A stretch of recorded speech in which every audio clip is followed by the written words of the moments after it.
Price action trading పై అశోక్ దేవనం ప్రియ conduct చేసే webinar కోసం ఈ నెంబర్ కి కాల్ చేయండి. నమస్తే అండి, వెల్కమ్ టు సుమన్ టీవీ. నేను వెల్లి చక్రధర్. ఇవాళ మన టాపిక్ వచ్చి top funds versus best funds. ఏంటి టాప్ ఫండ్స్, ఈ బెస్ట్ ఫండ్స్ అని చూద్దాం. ఇప్పుడు చూడండి, మనం గూగుల్లో కానీ రీసెర్చ్ చేసినా, లేదా వాల్యూ రీసెర్చ్ కానివ్వండి, మనీ కంట్రోల్ కానివ్వండి, ఈటీ మనీ కానివ్వండి, ఎప్పుడైతే కనుక మనం ఇలా సెర్చ్ చేస్తామో టాప్ ఫైవ్ అని, మనకు ఒక మంచి 5 ఫండ్స్ అయితే ఆ టైంలో అవైలబిలిటీలో ఉన్న మిడ్ క్యాప్ కావచ్చు, లార్జ్ క్యాప్ కావచ్చు, ఫ్లెక్సీ క్యాప్ కావచ్చు, స్మాల్ క్యాప్ కావచ్చు, మనకు చూపిస్తాయి. కానీ ఆ పర్మనెంట్గా ఉంటాయా అవి నెక్స్ట్ 10 ఇయర్స్ దాకా అంటే ఉండవు. చూడండి, 2000లో ఉన్న టాప్ 5 ఫండ్స్ మళ్ళీ 2005 కల్లా మారిపోయినాయి. 2005లో ఉన్న టాప్ ఫండ్స్ 2010 కల్లా మారిపోయినాయి. 2010లో వచ్చిన 2015. ఎవ్రీ 5 ఇయర్స్కి ఈ టాప్ 5 ఫండ్స్ అనేవి ఏవైతే ఉంటాయో మారిపోతూ ఉంటాయి. అందుకనే ఈ టాప్లో స్టార్ట్ అయిన ఫండ్స్ చివరి 15 ఇయర్స్ అయ్యే సర్కిల్లో బాటంలోకి వెళ్ళిపోతాయి. ఇప్పుడు చూడండి, ప్రతి ఒక్క ఇన్వెస్టర్కి 2 పాయింట్స్ ఉంటాయి. ఒకటి ఎంట్రీ పాయింట్, ఒకటి ఎగ్జిట్ పాయింట్. ఎంట్రీ పాయింట్ ఏంటి? మన ఎస్ఐపి మొదలు పెట్టడం. ఎగ్జిట్ పాయింట్ ఏంటి? మన రిటైర్మెంట్ గోల్ కావచ్చు, చిల్డ్రన్ ఎడ్యుకేషన్ కావచ్చు, చిల్డ్రన్ మ్యారేజ్ కావచ్చు. ఏవైతే 15 ఇయర్స్ టెన్యూర్ హారిజన్లో ఉన్న మన గోల్స్ అయితే ఉన్నాయో, మనం ఏం చేస్తున్నామంటే టాప్ ఫండ్స్ సెలెక్ట్ చేసుకుంటున్నాము. ఆ గోల్ రీచ్ అయ్యే టైంకి, ఆ ఎగ్జిట్ అయ్యే టైంకి బాటంలోకి వెళ్తున్నాయి. మనం బాటంలో ఎగ్జిట్ అవుతున్నాం. మరి దీనివల్ల మనం లాభం వచ్చినట్ట, నష్టం వచ్చినట్ట? ఇప్పుడు చూడండి, చాలామంది చూస్తారు సిఏజిఆర్స్ 30% ఇస్తున్నాయి కదండి, సిఏజిఆర్ 20% ఇస్తున్నాయి, 40% సిఏజిఆర్ ఇస్తున్నాయి అంటారు. మరి ఎందుకు అడ్వైజర్స్ అందరూ కూడా 15% క్యాలిక్యులేషన్ చేస్తారు? 15 నుండి 15 ఎందుకు చెప్తారంటే, చూడండి, టాప్ ఫండ్స్ 30% ఇచ్చిన స్టార్ట్ చేసిన టాప్ ఫండ్ అది 15 ఇయర్స్ తర్వాత బాటం వచ్చేసరికల్లా 8% కానీ రిటర్న్ కూడా ఇవ్వట్లా.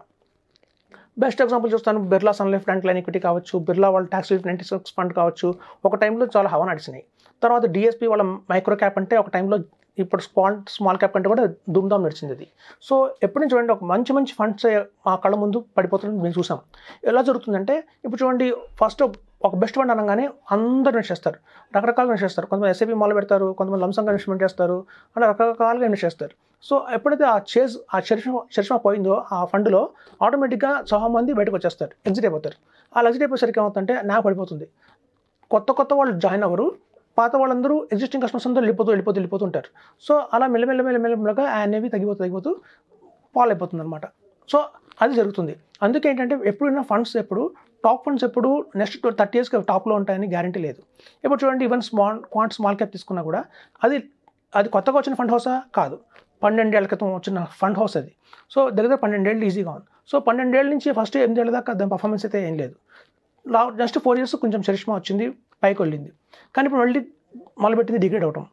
రీసెంట్గా చూస్తే మీరు బంధన్ స్మాల్ క్యాప్ తీసుకోండి. బంధన్ స్మాల్ క్యాప్తో మీరు కంపేర్ చేస్తే quant small cap even 1 month కానివ్వండి, 6 మంత్స్ కానివ్వండి, 1 ఇయర్ కానివ్వండి, ఈవెన్ 1 ఇయర్లో చూసినా కూడా బంధన్ స్మాల్ క్యాపే మనకి క్వాంట్ స్మాల్ క్యాప్ కంటే ఎక్కువ రేట్ని ఇచ్చింది. 6 మంత్స్లోనూ ఎక్కువ రేట్ని ఇచ్చింది. ఎక్స్పెన్స్ రేషియో చూస్తే బంధన్లో 0.36% ఉంటే బంధన్ స్మాల్ క్యాప్లో మనకి క్వాంట్ స్మాల్ క్యాప్లో 0.68% దాకా ఉంది. సో మీకు ఇక్కడ ఎక్స్పెన్స్ రేషియో బంధన్ స్మాల్ క్యాప్లో తక్కువ ఉంది, పర్ఫార్మెన్స్ మెల్లమెల్లగా క్వాంట్ కంటే పుంజుకుంటుంది లాస్ట్ 1 ఇయర్లో చూస్తే. సో కాబట్టి ఏంటంటే 2026, 2027 కల్లా డిఫరెన్స్ గ్యాప్ ఇంకా ఎక్కువ వస్తుంది. చెప్తున్నానంటే 2020 నుంచి 2025 తీసుకుంటే కనుక, ఏవైతే మనం పారాపెరిక్ ఫ్లెక్సీ క్యాప్ అనుకున్నామో, క్వాంట్ స్మాల్ క్యాప్ అనుకున్నామో, ఇట్లాంటి టాప్ చరిష్మా ఉన్న ఫండ్స్ అన్నీ కూడా 2026 తర్వాత మనకు అంత కనిపించవు. ఆ టైంలో మనకి ఎడల్వైజ్ వాళ్ళది రావచ్చు, వైటోక్ వాళ్ళది రావచ్చు, అలాగే బంధన్ వాళ్ళది రావచ్చు, ఎన్జే ఫ్లెక్సీ క్యాప్ రావచ్చు. ఈవెన్ పారాపెరిక్ ఫ్లెక్సీ క్యాప్ కూడా చాలాసార్లు ఎన్జే ఫ్లెక్సీ క్యాప్ బీట్ చేసింది. సో మెల్లమెల్లగా ఏమవుతుందంటే, ఒక 5 ఇయర్స్ తర్వాత ఈ ఫండ్స్ అన్ని డౌన్ గ్రేడ్ అయిపోతాయి, కొత్త ఫండ్స్ అన్ని పైకి వస్తూ ఉంటాయి. సో కాబట్టి మనం చెప్పేది ఏంటంటే, ఎప్పుడు కూడా టాప్ ఫండ్స్ మీద ప్రయారిటీ ఇవ్వకండి, బెస్ట్ ఫండ్స్ తీసుకోండి అని చెప్తాం. బెస్ట్ ఫండ్స్ ఎలా ఉంటాయంటే, అవి ఎప్పుడు కూడా చరిష్మాలాగా టాప్లో కనిపించవు, అలానే బాటంలో కనిపించవు, మిడిల్గా యావరేజ్గా ఉంటాయి. లైక్ టాటా వాళ్ళ ఫండ్స్ కావచ్చు, కొన్ని ఫండ్స్ ఉంటాయండి, అవి ఒక అడ్వైజర్ మీద అడిగితే చెప్తారు. సో ఎప్పుడైనా సరే అలాంటి యావరేజ్గా ఉన్న ఫండ్స్ తీసుకుంటే ఏమవుతుందంటే, మీకు 25% సిఏజిఆర్ వస్తుంది అట్ ఆల్ టైమ్స్. ఇప్పుడు చూడండి, ఫర్ ఎగ్జాంపుల్ చెప్తాను, 15 into 15 = 1 crore అని చెప్తారు. సో 15 into 15 = 1 crore మనం చూస్తే, ఒక ఫండ్ 30-40%లో స్టార్ట్ అయిన ఫండ్ అది చివరికి 8%కి మనకి 7% పడిపోతుంది. సో ఇట్లా యావరేజ్ తీసుకుంటే మనకి 15% కంటే రాదు. అదే కనుక మీరు ఎప్పుడు కన్సిస్టెంట్గా ఉన్న ఫండ్ తీసుకుంటే అది 25 to 28 ఆ మధ్యలో ఉంటుంది. కాబట్టి మీరు 25% సిఏజిఆర్ అనేది ఖచ్చితంగా వస్తుంది. ఎంట్రీ లెవెల్ నుంచి ఎగ్జిట్ పాయింట్ దాకా కూడా మనం దాన్ని మెయింటైన్ చేయొచ్చు, ఫండ్స్ మార్చుకుంటూ మెయింటైన్ చేయొచ్చు. అలా మెయింటైన్ చేస్తే ఏమవుతుందంటే, ఇన్స్టెడ్ ఆఫ్ 1 crore మనం 3 crores వస్తుంది. ఇప్పుడు చూడండి, అదే 15 ఇయర్స్, అదే 15,000 రూపీస్ ఎస్ఐపి కనుక వేస్తే, ఒక కన్సిస్టెన్సీ ఉన్న ఫండ్స్లో వేస్తే, బెస్ట్ ఫండ్స్లో వేస్తే మాత్రం మీకు వచ్చేది 3 కోట్లు. సో చూడండి, అట్లా మనకు రావాలి అంటే కనుక కొన్ని సాఫ్ట్వేర్ టూల్స్ వాడేవి ఉంటాయి. వాటి constants, quarter ranking, sharp ratio, అలాగే ఆల్ఫా, స్టాండర్డ్ డీవియేషన్, ఇట్లాంటి పారామీటర్స్ అన్ని కూడా చూసిన తర్వాత మనం ఫండ్ సెలెక్ట్ చేసుకుంటే అది బెస్ట్ ఫండ్ కాదని తెలిసిపోతుంది. సో మీరు చూడండి, రెగ్యులర్ ఫండ్స్లో ఏమవుతుంటే ఒక అడ్వైజర్ ఉంటారు, వాళ్ళు ఇట్లాంటివన్నీ చూసి మీకు బెస్ట్ ఫండ్స్ అడ్వైజ్ చేస్తారు. టాప్ ఫండ్స్ అడ్వైజ్ చేయడానికి మనకి గూగుల్లో కొడితే వచ్చేస్తాయి టాప్ 5 ఫండ్స్ అనేవి. ఒక టాప్ 5 ఫండ్స్ ఎలాగైనా మనం చూసుకోవచ్చు, మన వాల్యూ రీసెర్చ్లో చూసుకోవచ్చు, మనీ కంట్రోల్లో చూసుకోవచ్చు.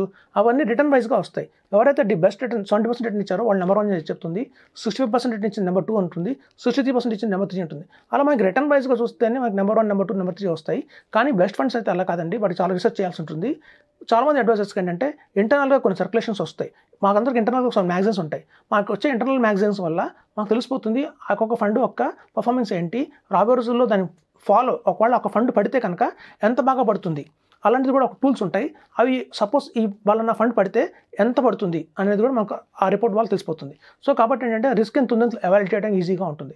సో ఒక అడ్వైజర్ ద్వారా వెళ్తే మీరు 0.5% ఎక్స్ట్రా ఎక్స్పెన్స్ రేషియో ఉంటుంది, కానీ దాని ద్వారా 2 కోట్ల లాభం కూడా పొందుతారు అనేది చాలా మంది మర్చిపోతున్నారు. దాని గురించి అర్థం చేసుకోవట్లేదు. సో కాబట్టి ఏంటంటే ప్రతి ఒక్క మ్యూచువల్ ఫండ్ హౌస్లో మీరు ఇన్వెస్ట్ చేస్తే, ఒక అడ్వైజర్ ద్వారా ఇన్వెస్ట్ అయినా లేదా రెగ్యులర్ ఇన్వెస్ట్ అయినా గుర్తుంచుకోవాల్సిందంటే చాలా పారామీటర్స్ 3. మనం తీసుకున్న ఫండ్ బెస్ట్ ఫండా కాదా, మనం తీసుకున్న ఫండ్కి ఫోలియో ఉందా లేదా. ఫోలియో నెంబర్ లేకుండా ఇన్వెస్ట్మెంట్ చేయకండి. ఫోలియో నెంబర్ కనుక మ్యూచువల్ ఫండ్కి ఉంటే ఆ ఫండ్ని మీరు ఎక్కడైనా అమ్మచ్చు. ఆల్ ఓవర్ ఇండియాలో రేపొద్దున సెల్ చేసేటప్పుడు ఎక్కడైనా ఈజీగా అమ్మచ్చు. ఈ మధ్య మాకు చాలా కాల్స్ వస్తున్నాయండి. ఎలా అంటున్నారంటే, మేము ఫండ్స్ ఇన్వెస్ట్ చేసాం కానీ బట్ అమ్ముకోవడం మాకు చేత కావట్లేదు, ఆన్లైన్లో తొందరపడి కొనేసాము కానీ ఎగ్జిట్ అవ్వడం మాకు అర్థం కావట్లేదు చెప్తున్నారు. సో ఇట్లాంటి ప్రాబ్లమ్స్ కూడా చాలా వింటున్నాం మేము. కాబట్టి ఫోలియో ఉన్న మ్యూచువల్ ఫండ్ ఏదైనా సరే తీసుకోండి. మీ ఫండ్కి ఫోలియో ఉందో చెక్ చేసుకోండి. ఫోలియో నెంబర్ కనుక ఉంటే మీరైనా రేపు ఇన్ ఫ్యూచర్ 10 years కావచ్చు, 15 years కావచ్చు, దాన్ని సేల్ చేయాలంటే ఇండియాలో ఎక్కడైనా సేల్ చేసుకోవచ్చు. అలాగే సపోజ్ దురదృష్టవశాత్తున ఇన్వెస్టర్కి ఏమైనా అయితే వాళ్ళ నామినీకి వాళ్ళ పిల్లలు కావచ్చు, వైఫ్కి కావచ్చు, దాన్ని రిడీమ్ చేసుకోవడం చాలా ఈజీగా ఉంటుంది. ఫోలియో నెంబర్ లేకపోతే మాత్రం ఎవరు హెల్ప్ చేయలేరు. సో కాబట్టి ఏంటంటే ఫోలియో నెంబర్ ఉన్న ఇన్వెస్ట్మెంట్స్ చేయండి. ప్రతి ఒక్క mutual fund investment cross check చేసుకోండి ఫోలియో నెంబర్ ఉందా లేదా అని చెప్పి. అలాగే టాప్ ఫండ్స్ కాదు, మీరు తీసుకోవాల్సింది బెస్ట్ ఫండ్స్. అలా బెస్ట్ ఫండ్స్ తీసుకోవడం వల్ల జరిగే లాభం ఏంటంటే, మనకి 15 years ఎస్ఐపి ఈవెన్ 50,000 రూపీస్ వేసినా కూడా ఆ 15,000కి మీకు వచ్చేది ఇన్స్టెడ్ ఆఫ్ 1 crore 3 crores వస్తుంది. 3 crores. సో 15 ఏళ్ళలో 3 crores వచ్చిందంటే దాని అర్థం ఏంటంటే దాని వాల్యూ దగ్గర 75 lakhsతో సమానం.